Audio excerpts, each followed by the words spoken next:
At this rate, there'll be like 10 people here by next week. Yesterday's, I got 2 cups today. How's everybody this morning? Or this afternoon, rather? Thanks for coming to day 2. All right, I just have a couple of things I want to start with. Some of you have asked, so I just thought I'd throw it out there at the top that the President and First Lady have both filled out their absentee ballots, and those are being mailed to Chicago. I won't, so they're exercising their franchise and are glad to do it, but I won't be giving copies of those ballots, so you don't need to ask for that.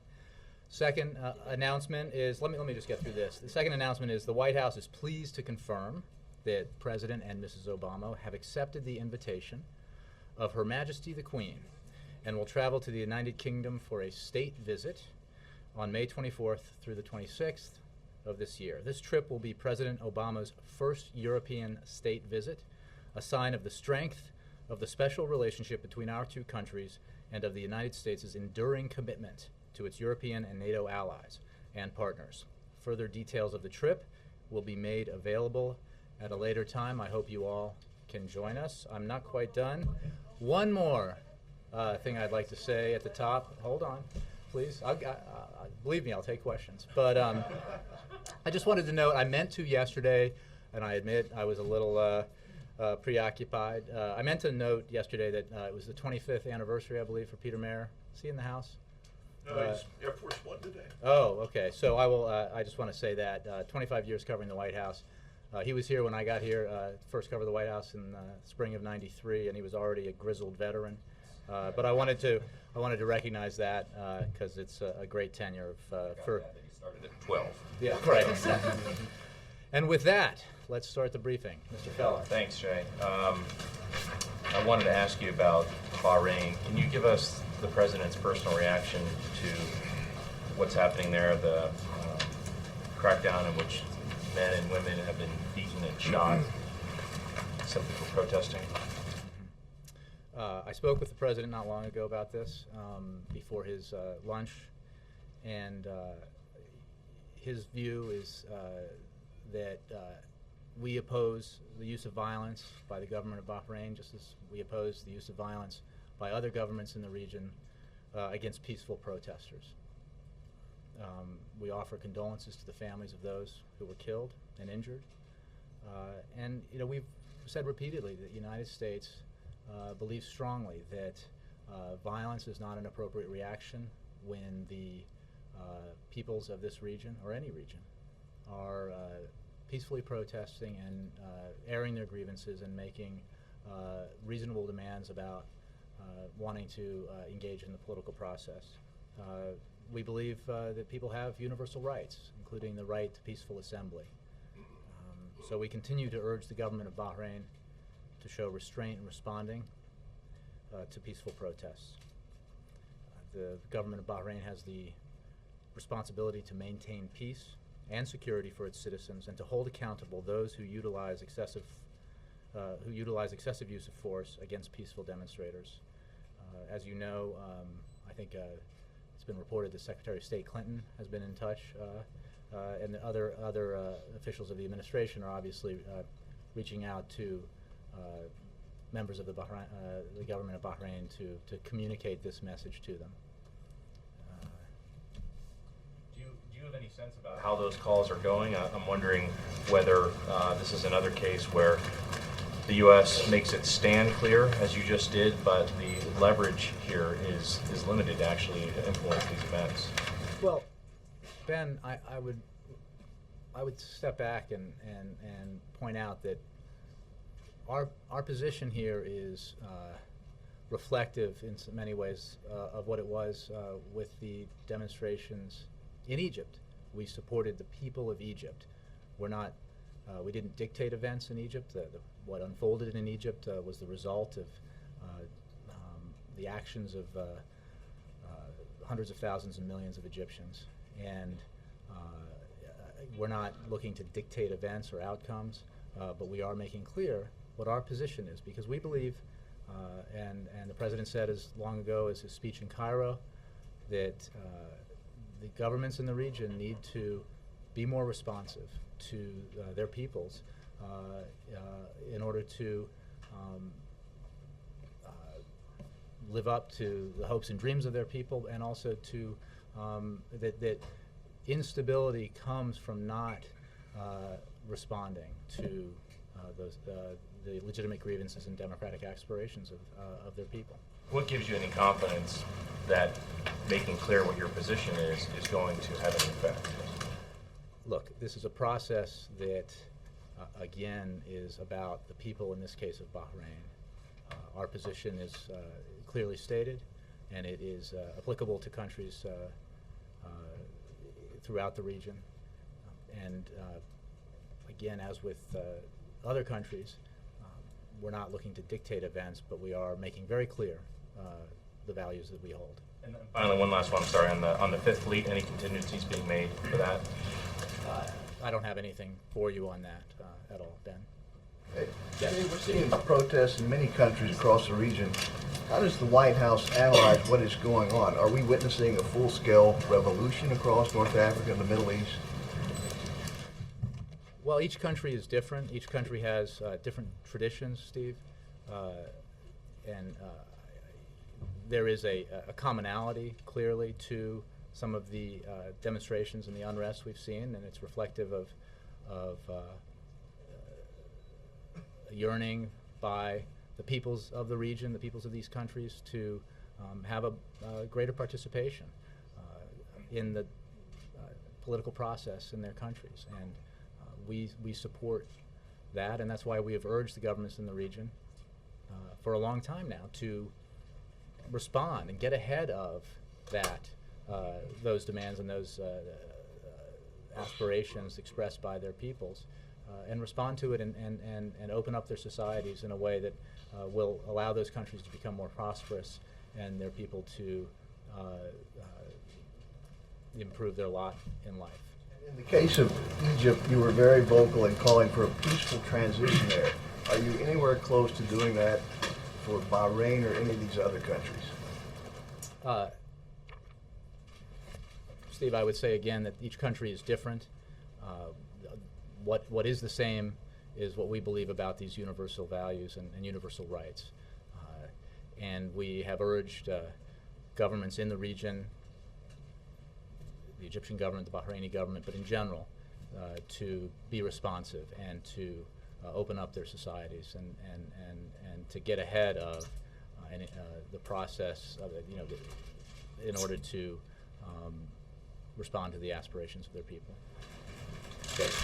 Lebanon on the UN Security Council is working on a resolution, or has drafted a resolution, that would condemn Israel for what it calls illegal settlement activity. Now, I know Dr. Rice has been working on an alternative up there, presidential statement that would call the settlement activity illegitimate, not illegal, but that seems to be going nowhere. If it does come up for a vote in the UN Security Council, how will the United States vote on a resolution calling Israeli settlement activity illegal? Well, first of all, no resolution, Jake, has been put forward for a vote, and I would not want to speculate on what action the United States would take, may or may not take on that matter. But I would also say that I'm not going to get into details of ongoing private diplomatic discussions in New York, the United Nations, regarding this matter. We, like every administration for decades, do not accept the legitimacy of continued settlement activity. We believe their continued expansion is corrosive not only to peace efforts and a two-state solution, which we strongly support, but to Israel's future itself. And finally, we have long said that we believe direct negotiations are the only path through which the parties will ultimately reach an agreement. And that's what we believe strongly today, as we have in the past. So it's the position of the White House, as it has been for several White Houses, that settlement activity in Israel is illegitimate, is corrosive to the peace process. Do you think it's illegal?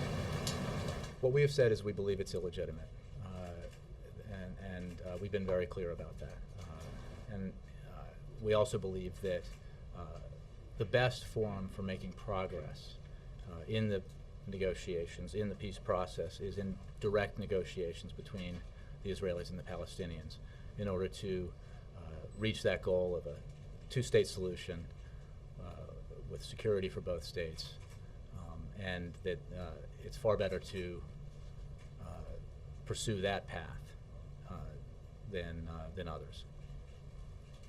Yes. Jay, I want to go back to Bahrain because the New York Times has a story this morning saying that as far back as last summer, the president ordered up a report on potential unrest in the Mideast, and that report concluded that without major change, places like Egypt, Bahrain, others could face serious revolt. And so my question is, if the administration was doing all these preparations for months now, why does it seem like you're struggling still to react to various developments there? Like yesterday, you said the same thing you're saying today about Bahrain. You said there can't be violence, they have to respect universal rights of freedom, etc. And then they had a government crackdown overnight and didn't listen to you. Well, so if you're doing all these preps, why are you still struggling here? Well, Ed, I definitely do not accept the idea that we're struggling. I think if you look at the way that the events in Egypt unfolded and the consistency of our message in public and in private, that was, we believe, the right way to handle that situation. And I'm sure that along the way, as the President mentioned, there were questions to my predecessor and others about why haven't you resolved this today, or why didn't what you say yesterday produce a result overnight. And I would remind you again that this is not a process that we're looking to dictate, but we can make clear our position and express our support for the people in the region who are peacefully demonstrating and asking for their voices to be heard.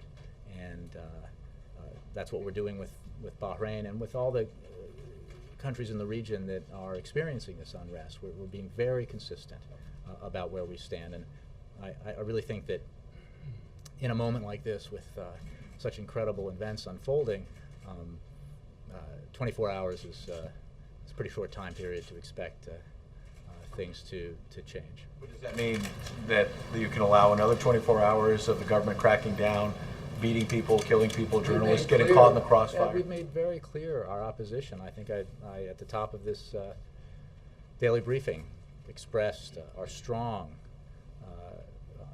displeasure with violence being used against peaceful demonstrators. We simply think it is the wrong way to go. It does not, the long-term future of any country is not made more stable or more prosperous or better for its people if a government responds in a violent way to peaceful demonstrators. So we think our voice matters in this, and that's why we have been very clear in stating our opposition and our disappointment and displeasure with the use of violence. One quick domestic issue. Speaker Boehner is out today saying that the second anniversary of the stimulus law shows that it was a failure, that it spent too much money. And last night he was on Fox saying, criticizing the president about the deficit. He specifically said, quote, he wasn't elected to just sit there in the Oval Office, he was elected to lead. And if he won't lead, we will. So is he sitting around the Oval Office waiting, or is he going to lead? I think I said yesterday, and I'd like to reiterate, that this president has taken on enormous challenges and led in major ways. He has done big things. He has taken on tough issues, and he's continuing to do it. And I would point to the budget that he laid out on Monday, which is actually quite an extraordinary document. It proposes $400 billion in cuts through a freeze on non-defense discretionary spending. It proposes cuts in programs that the president quite explicitly says he supports and would not in normal times want to see cut. But he's willing to make tough choices. And he also is very clear in his call for the need to invest in new industries, to innovate, and to focus on the education of our children, precisely in order to grow the economy and create the jobs that will enable us not just to lead in the 21st century, but to seriously deal with our long-term fiscal So issues. you're Republicans are saying investment really means piling more debt on top of a stimulus law that was But- almost $1 trillion. So was it a But, failure or not? but the fact is, the president's budget proposal is the only budget proposal on the table that reduces spending and reduces the deficits. Okay, and we acknowledge that there is more to be done, especially on the long-term fiscal issues. But this is an extraordinary proposal and an important proposal that the president wants and believes the Congress will take seriously, and that's why he is engaged in conversations with members of Congress of both parties. As you know, he's having lunch today with House Democratic leaders, and yesterday he had some meetings also. And so, and if I could, coming where I do from the Vice President's office prior to this, I just want to make clear that the Recovery Act, according to the Nonpartisan Congressional Budget Office, is responsible for as many as 3.6 million jobs and for lowering unemployment by as much as 2%. We understand that unemployment is still too high. We wake up every morning focused on the need to create more jobs and have the economy grow even faster and to continue to grow out of this recovery. But it is simply impossible not to acknowledge the where we were versus where we are. And the Recovery Act was a major reason why we are now in a situation where we've been growing consistently for many consecutive quarters, and why we have created more than 1 million jobs in the last year. And remember, that first month, I believe it was January of 2009 when we came in, 740,000 jobs lost in just 1 month. There's quite a different atmosphere now. It's not good enough. There's more work to do, but the steps that were taken in the early parts of this president's term were vital to helping turn this around. Yes, Jay. Thanks, Jay. And on the second anniversary of the stimulus, I believe it was 90% that the administration said would be private sector jobs. Is that right? Now, I just bragged about having spent a little time on the Recovery Act in my day, and I can't remember the figures exactly. Yeah. Anybody else? Shall we take a vote? Well, do you know how they did? Look, I don't have the breakout. What we do know is that there has been month after month of private sector job growth that has been critical to this economic recovery, and a substantial portion of that private sector job growth has been as a result of the president's policies, the Recovery Act and other policies that he pursued to save this economy from turning a horrible situation into a catastrophic situation in our country with the kind of unemployment that we haven't seen since the Great Depression. He did not want that to happen, and he took the actions he saw necessary to prevent it from happening. But this is now February of 2011, and we are focused, he is focused, the president is focused on continued economic growth, continued job creation, and he has proposed a budget that reinforces those goals and also recognizes the need, now that we're in recovery, to tighten our belts and live within our means precisely so we can continue to invest. Back on Bahrain, does the president believe, overall, looking at this as an historic development, does the president believe that this is a positive development? I go with An historic, ahistoric. I'll get 20,000 emails on that, so correcting me, whichever one you do. But does the president believe that this is an historic development a positive development, a good thing? He thinks that democracy is a good thing. He thinks that the future of governments around the world will be more secure and more prosperous, of states and countries around the world, if democratic principles are pursued, if pluralism is permitted, if participation is encouraged and allowed. So he, again, recognizing that each country is different. Each country has different circumstances, different populations, different traditions. The overall desire for greater democratic participation, for their voices to be heard is absolutely a good thing and an understandable thing. And on Egypt, he made very clear, and Robert Gibbs made very clear, that we can't dictate, we can't take sides. Clearly, we've taken sides in Iran, right? We take sides with the people of countries who are expressing their opinions peacefully, who are making legitimate grievances known peacefully, who are assembling peacefully. And we took sides with the people of Iran. We continue to. And we take sides with the people of other regions who are trying to do that. We find very extraordinarily hypocritical the reaction of the Iranian government to, on the one hand, supporting the demonstrators in Egypt, and on the other hand, brutally repressing their own people and preventing them for expressing their self. In Libya and Bahrain, too, are we taking sides? We have made clear, it's not a binary choice. We are on the side of. Like it is in Iran, it's a binary choice. We're Well, taking sides with the people against the government. We're taking sides with the people in Bahrain and Libya. Against violence, the use of violence against peaceful protesters, and we have. It's pretty clear from what we've said about how we feel about the use of violence in Bahrain and how we felt about it in Egypt, and that's the side we're taking. Last question, the other uprising, Wisconsin. Could you weigh in on that? Is the president keep monitoring what's happening there with the public employees? I think I know when I read out yesterday that the president was giving some regional interviews, that he spoke about this in one of his interviews and was very clear that while he understands the needs, the challenges that governors face to deal with their own fiscal issues and the need to make tough budget decisions, as he is making here at the federal level, what he sees happening in Wisconsin, making it harder for public employees to collectively bargain, seems more like an assault on unions, and he doesn't see that as a good thing. So what he would encourage, and I think he did yesterday, and what Secretary Duncan has been doing today, is first of all not to vilify public employees, because it's easy to sort of paint public employees as faceless bureaucrats, but we're talking about teachers and nurses and policemen and firemen. And he believes, the president believes, Secretary of Education believes, that the best way to deal with this is for people to address these problems by sitting down at the table to collaborate and work out a solution. Taking sides on that one.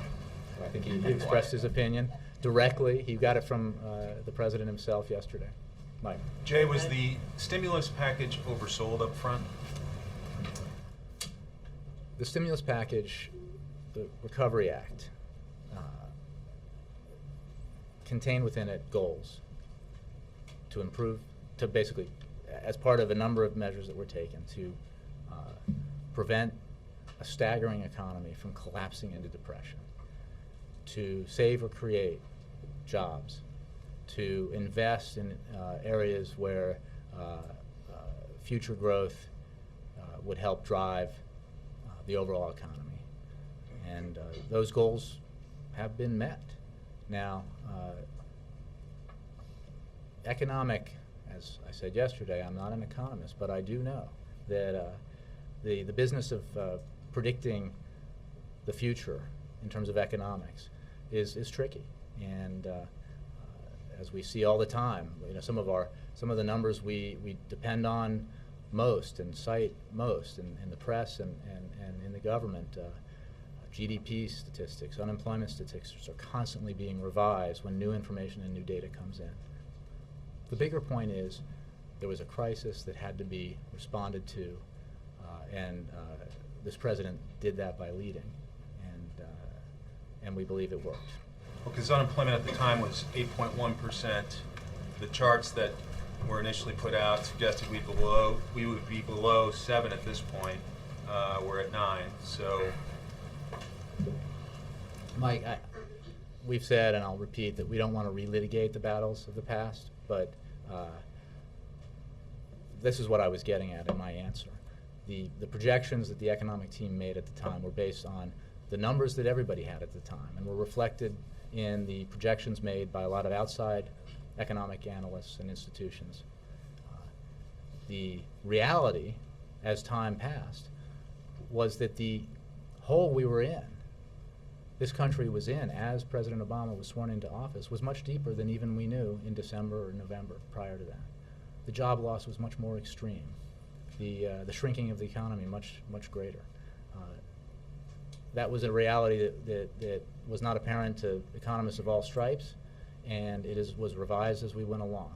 The overall purpose and focus of the President's economic plans and policies were to stop the bleeding, get us into recovery, begin to grow the economy, save and create jobs. There's no question that's what he achieved. Quick one on another topic. Okay, I'm committed a little bit, and I'll do this. But as a lot of you know, I do want to give everybody a chance. So I don't want to spend all my time on the front row. So let me take this. But I love the front row. Don't get me wrong. But and row 2s, 3, 4, 5, 6, and 7. Robert said he was going to start at the back row one day a week, and he never followed through. That would have been quite a thing, right? In announcing the trip to the UK, Yes. in recent weeks, the British Prime Minister, the French President, the German Chancellor have all denounced multiculturalism. Does the President share the view of his NATO allies? I'm not aware of those comments by those leaders. Chuck. Jay, can you give us a readout of the President's call to the Palestinian President Abbas? Secretary Clinton just informed the press that happened. The President did speak with President Abbas this morning. They discussed situation in Egypt, the events in Egypt, as well as the region and the issues at the Security Council. Anything about the peace process? Is there any progress that can be added on this? Well, we're committed to moving the peace process forward. We know it's a difficult issue. If it were easy, it would have been solved a long time ago. Spoke to Prime Minister Netanyahu. I'll have to get that for you. I don't know. On Bahrain, at what point? You say every country is different, and obviously, but at what point? What is it going to take for the administration to take the tougher stance on the government that they took with the Egyptian government at the time? Chuck, What pressure not going to work in this case? Is that the issue? Well, I would remind you of what the exchange I had with Ed, which is 24 hours later, the world hasn't changed. I think that's a timetable that is hard to meet in any circumstance. But I guess I would point out in these comparisons between Bahrain and Iran that the consistency of the President's message on our opposition to the use of violence against peaceful protesters, our support for the right of peoples around the world to assemble peacefully, to speak freely, to have information, access to information. Those positions apply in Iran, to Bahrain, to Egypt. And I think the President was very clear in espousing and enunciating those principles and his position on with regards to Egypt. And I think that comparison is important to make as well when you're looking at the countries in the region. And quickly on Florida, on the Florida decision on the high-speed rail, there's a report out there in Huffington Post that says the Obama administration is considering finding a way. You're not going to move the money now right away from Florida to California, New York, Washington, that you're looking for a federal government way to still put this plan in place in Florida. Can you confirm that? Is that true? What more can you tell us about what Secretary LaHood is up to? I'm going to have to refer you to Secretary LaHood. I confess that I don't have any more than what I said yesterday, which is that we're disappointed by the decision the governor made. We think that, and we've seen reaction to it in a bipartisan way. You don't think it's dead yet? Again, I don't want to speculate because I'm not aware of the report you just mentioned, and I encourage you to contact the Department of Transportation. We believe that these kind of investments are critical for the future economic growth of this country, and to allow us to compete with countries around the world where, as you know, high-speed rail is quite a bit further advanced than it is here in the United States. Let me get to the second row. One second. Sorry. Yes. To follow up on that, why, I guess now that Florida has rejected it and 3 other states have rejected infrastructure spending, what does that say about the administration's broader infrastructure plans? Well, our support for these plans, we as the president could not have been clearer in the State of the Union about the absolute importance of investing in infrastructure in order to allow us to compete and win the future in the 21st century. The decisions by individual states are the decisions they can certainly make. We think we don't support those decisions because we think it's harmful to the economic growth of those states, and certainly there are other states that are eager to participate in these programs. I know that the high-speed rail in particular was heavily oversubscribed in terms of the states that wanted to participate. And a follow-up, actually. The president's budget included a 6-year, about $500 billion plan on infrastructure spending, but doesn't say how it's going to be paid for. How is it going to be paid for? You're talking about the surface transportation? Yeah. The fact is that in this area, there has long been bipartisan support for the funding of our highways, roads, and ports, and in this case, some airport spending. And we believe that that's necessary again for the continued growth of the economy and for the platform that's needed to move goods and people around the country in a way that's competitive. It's very hard to win the economic battles of the 21st century with third-rate or third-class infrastructure. But why not lay out a plan to pay for it? This is something that will be worked out, we're confident, in a bipartisan way, because it has to be paid for. We made that very clear, and if it's not, then the decision will be made that it's okay to have third-class infrastructure, which we don't think is a wise choice for our economic future. What ideas are on the table? I'm not going to negotiate that from here, but I think it as I've said, it has to be a bipartisan agreement, as it has so often in the past. Let me move on. Yes. Yeah, Jake, let me ask about the What happened to talk this of part of the capital. road? Oh, you know, Jump around. I'm going to squeeze from the outside. Next slide. You know, Mark, you're in my old seat. Did you know that? Hasn't been in your seat in a while. No offense. True enough. Yes. The House work on the continuing resolution, Speaker Boehner says, look, that's fine, we're going to get what we passed done this week. Obviously, the Senate's not going to take it up till next week. End of next week is the deadline, and Boehner apparently is saying that there is not going to be another CR unless there is some substantial budget, some substantial spending reductions in there. Is this brinksmanship now? Brinksmanship? Well, as I think I said yesterday, we are committed, the President is committed to cutting spending and reducing the deficit. That's why he put forward a tough budget. It's important that we address the budget like any family would. You've got to live within your means in order to have the money you need to invest, to pay for your child's college education, to fix, as a president, I've heard him say anyway, fix a leaky roof or a broken boiler. We've also made clear that we can't support arbitrary or irresponsible cuts that affect the essential functions of the government or hurt our ability to grow the economy, create jobs. That would be unbelievably counterproductive. Because we need to grow the economy and create jobs in order to out-educate, out-build, and out-innovate the rest of the world, as you've probably heard. So, we wait for Congress. We look forward to working with Congress.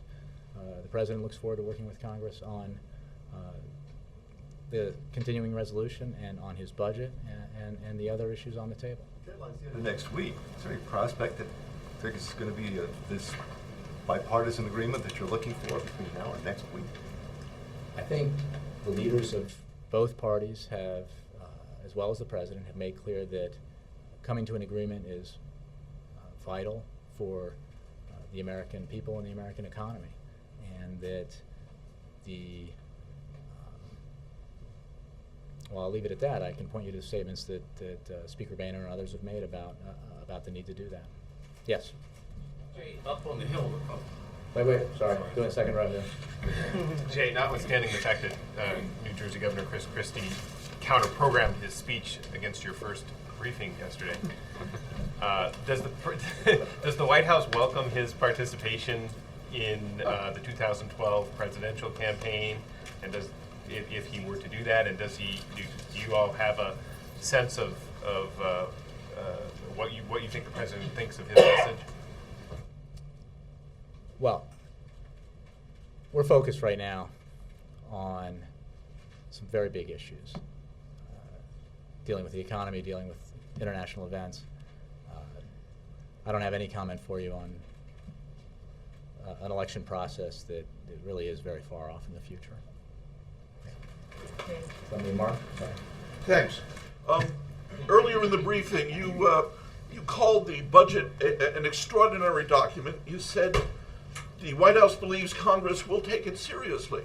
But if Speaker Boehner is calling it dead, gone, over, there seems to be quite a disconnect there between your view and his. How are you going to reconcile that? I would remind you, Mark, that a lot of things were said in the aftermath of the midterm elections about the prospects for bipartisan cooperation on some issues that seemed really hard to resolve, where there were pretty big differences. What we saw through the reasonable approach taken by leaders in Congress, by the president, was an ability to work through some tough issues, to compromise, to give a little on each side, to get something done that the American people wanted done, and that has improved our prospects for growing the economy this year, has increased the amount of money that Americans have in their paychecks right now, and has positioned us better for growing in the future, and positioned us better, more broadly speaking, in terms of the environment that we're in, for more bipartisan cooperation and compromise. We believe that's possible. We believe that there is enough common ground, an agreement on the need to grow the economy and create jobs, to be responsible and cut spending, that we can find common ground and get it done. That's what the American people want us to do. There was no clearer message that was sent in the midterm elections than that. Where do you see common ground and dead, gone, and out, and over? Let me go to Kate. What does the president want to get out of tonight's meeting with executives? Is he going to specifically ask them to take an active supporting role for his education and research agenda? Is corporate tax reform going to come up? As you know, I think I mentioned yesterday that you're talking about the dinner tonight in California. He's going to gather a group of business leaders to talk about technology and innovation. I mean, this is a part of our economy that has been a huge contributor to economic growth in the last several decades, and we expect will continue to be. It is a remarkable demonstration of the American capacity for creativity and innovation and leadership, and a model really for that kind of economic activity that we want to see in other cutting-edge industries in the United States, where jobs can be created in America and kept in America, and that's what he wants to talk about. I don't have specifics. I'm sure there will be a variety of issues discussed, but we have the president's committed to making investments in research and development. It's key to education. There's a lot of support among leaders of this industry for our education agenda. It's a great need in the technology industry for well-educated, appropriately educated Americans in science and technology, engineering and math, and as you know, the President's very focused on that. And should we assume that the President and the First Lady aren't going to be going to the royal wedding now that they're going to be going a month later to England? I send you to that to the First Lady's office. I don't have an answer. Thanks, Jay. Yeah. The White House has been studying these historic examples of democracy emerging in countries around the world. Can you talk about any of the lessons that the White House has gleaned from looking at those other countries? Without getting into specifics about which models, I think the lessons are that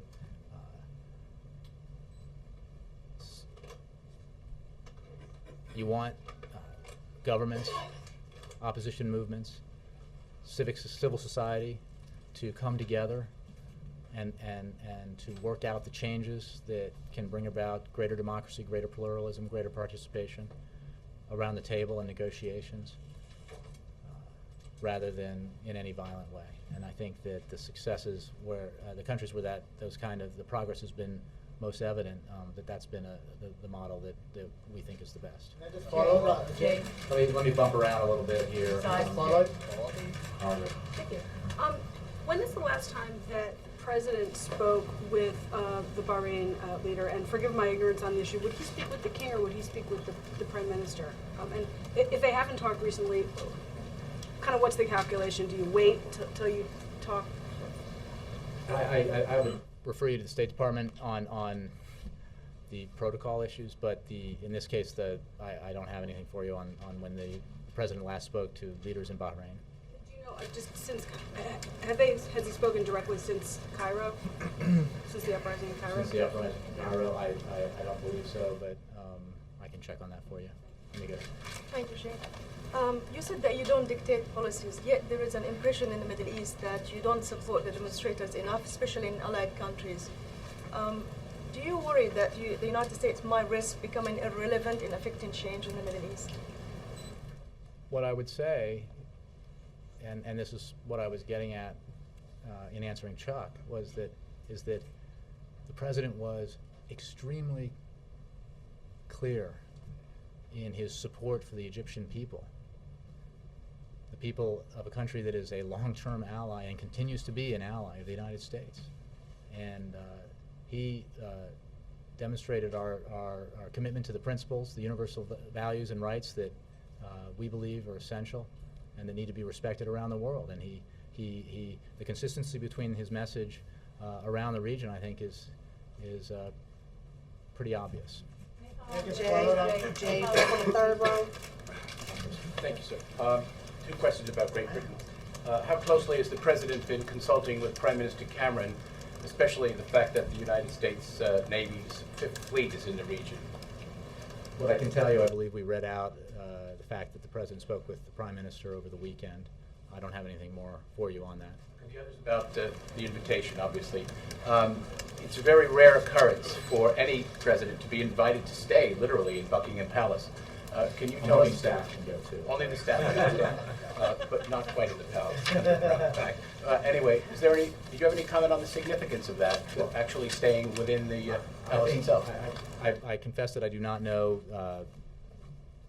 the precedents for this, but he is obviously honored by the invitation, and it is reflective, he believes, of the special relationship that our two countries have long had and a special relationship that will endure. The Middle East, please, follow-up. Tommy. Thank you so much. Does the President have any concern about the billions of dollars in U.S. money going to countries such as Pakistan, Afghanistan, Yemen, other countries which are not pro-Western? And has there been any holdup on American money to Pakistan while this diplomatic flap is still underway? I will just say that the United States is, as you know, on Pakistan is focused on ensuring that the diplomatic status of Mr. Davis is honored, and we're focused on having him released. But I don't have anything for you on money. The billions of dollars. Let me get to the back, the gentleman raising his pen. You, sir. Thank you very much. Oh. Thank you. You guys Which look one? so much alike, but I'll assume you meant me. Thanks, Jay. Did you mean me? both of you. You go first, yeah. All right, thank you very much. In his press conference, the president asked those involved in the budget debate to refrain from talking about a government shutdown, which he seemed to be saying wasn't helpful to the process. He met yesterday with the majority leader, but the majority leader continues to use the specter of a government shutdown, including just about an hour ago. Does the president believe that that's helpful, these comments? Well, I would refer you to what the president said in his press conference. I think he also said that in these processes, there sometimes people stake out positions that, again, I'm speaking generally on all sides, but that the important thing is that reasonable, calm discussions are held to ensure that the goal and focus of our policies is economic growth, job creation, living within our means, and avoiding the kind of conflict that can harm our potential to achieve those goals. So he looks forward, he continues to look forward and believes that he continues to look forward to discussions with leaders of both parties to address the CR, to address the budget, and to move forward in the way that the American people really want us to. Now Sir, to the yes, gentleman. Yes, sir. Thank you. Thank you for paying attention to the back benches. My name is Andrei Sitov. I'm with TASS. When I was listening to hi Jay, when I was listening to the president speak at the press conference when he was urging this uncharacteristic patience on journalists, I had the distinct impression that he was talking not only about the specific episode in Egypt, but in general, have patience. It will work. And I think what he meant was our approach will work. Am I correct in understanding him this way? Is what happens in the Middle East these days, do you see at the White House, do you see this as a vindication of the president's approach to the region and to international relations in general? What you said about the counseling of patients, I think, applies in many ways to many issues, and that's what the president was talking about. These are, in the same way that big problems come, the problems that come to a president's desk are all hard. If the easy ones come to desks in smaller offices with people of lower rank, and they get solved there. And the issues that dominate these briefings, that dominate his press conferences, are all thorny and tough, and they take time to resolve. And I think being focused, clear about your principles, pragmatic in your approach, but again guided by your principles, that you can achieve big things. That's his goal, to achieve big things on behalf of the American people. He's focused on that, whether it's in international affairs or whether it's or when it's dealing with domestic and economic affairs. Feel that this is connected to what you've been doing and saying? I do, yes. Thank you. Let me take one more. Yes.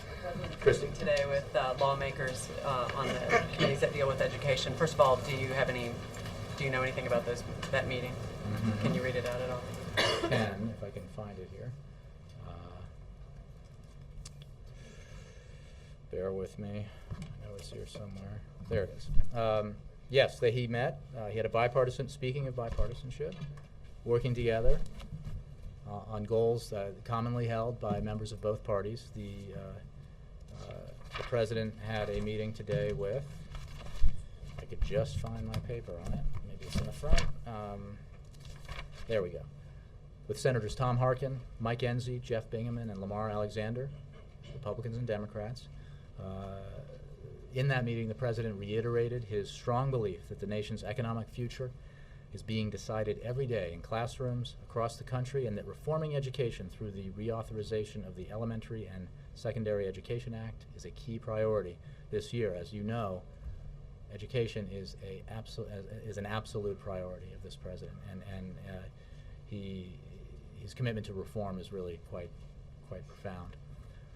During the bipartisan meeting, the President discussed his desire to find common ground on the need to redefine the federal role in education so that it is more flexible and better focused on responsibility, reform, and results.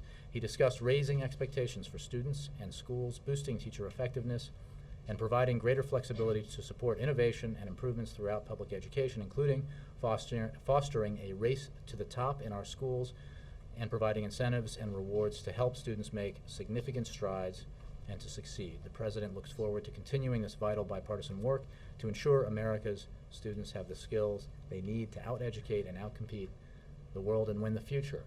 And I'll add a little bit, it was a good meeting. Did they talk about Did he Wisconsin? restate his position on vouchers, public school vouchers, private school vouchers? As you know, the President, I don't know that he that came up, but the President has been pretty clear that he doesn't believe that vouchers are a long-term solution to our education reform needs. Given that is so important to the House Republicans, is the President hopeful that there can be a meaningful education reform, of a real reopening and overhaul of No Child Left Behind? The President believes that legislation needs to be addressed and fixed and improved. And he believes that the track record of bipartisan support for his education initiatives and the bipartisan support in general for education reform along the lines that he supports is very encouraging in terms of our ability to get something done this year. I'm going to end it there. No compromise on vouchers? Well, I said what his position is, but that's all I have. Thanks very much, guys. I am going to California with the President. I'm very disappointed you're all not coming. I know some of you are, but I will gaggle on the flight in the morning. Thanks.